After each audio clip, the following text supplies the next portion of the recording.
खबरों में सुन रहे होंगे कि यूके के प्राइम मिनिस्टर रिज़ाइन कर रहे हैं।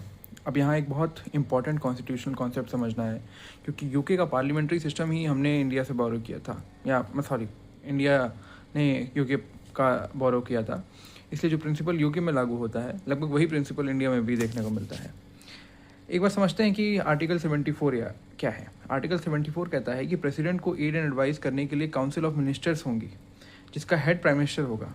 मतलब कि काउंसिल ऑफ मिनिस्टर्स और प्राइम मिनिस्टर मिलकर प्रेसिडेंट को सलाह देते हैं और इसी के आधार पर सरकार चलती है। अब आते हैं आर्टिकल 75 पर। आर्टिकल 75 में पार्लियामेंट्री सिस्टम के कुछ बहुत इंपॉर्टेंट प्रिंसिपल दिए गए हैं। देखिए, इंडिया में पहले लोकसभा के इलेक्शंस होते हैं। लोकसभा में जिस पार्टी या कोएलिशन को मेजोरिटी मिलती है, उसके लीडर्स को प्रेसिडेंट प्राइम मिनिस्टर अपॉइंट करते हैं। उदाहरण के लिए अगर समझें, 2024 में किसी एक पार्टी को पूर्ण बहुमत नहीं मिला था, लेकिन एनडीए अलायंस को मेजॉरिटी मिली थी और एनडीए ने नरेंद्र मोदी को अपना लीडर चुना था। इसलिए प्रेसिडेंट ने उन्हें प्राइम मिनिस्टर अपॉइंट किया। अब ध्यान दीजिएगा कि प्राइम मिनिस्टर पहले आते हैं और उनके बाद बाकी मिनिस्टर्स आते हैं।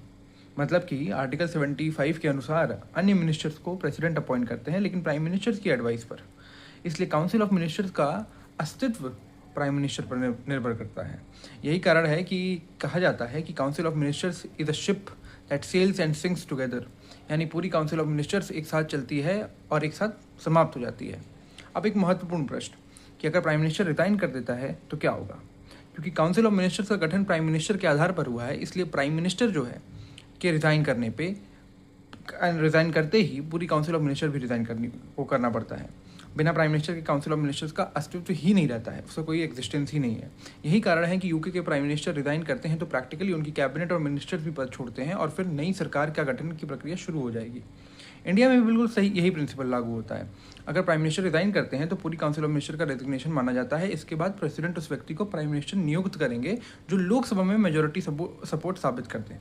फिर नया प्राइम मिनिस्टर अपनी नई पसंद का मिनिस्टर चुनेगा और उसे काउंसिल ऑफ मिनिस्टर्स बनाता है। एक और इंटरेस्टिंग पॉइंट याद रखिएगा, केवल रेजिग्नेशन ही नहीं, अगर प्राइम मिनिस्टर की डेथ हो जाए तो भी काउंसिल ऑफ मिनिस्टर्स को रिजाइन करना पड़ता है, क्योंकि काउंसिल ऑफ मिनिस्टर्स का कॉन्स्टिट्यूशनल हेड प्राइम मिनिस्टर ही होता है।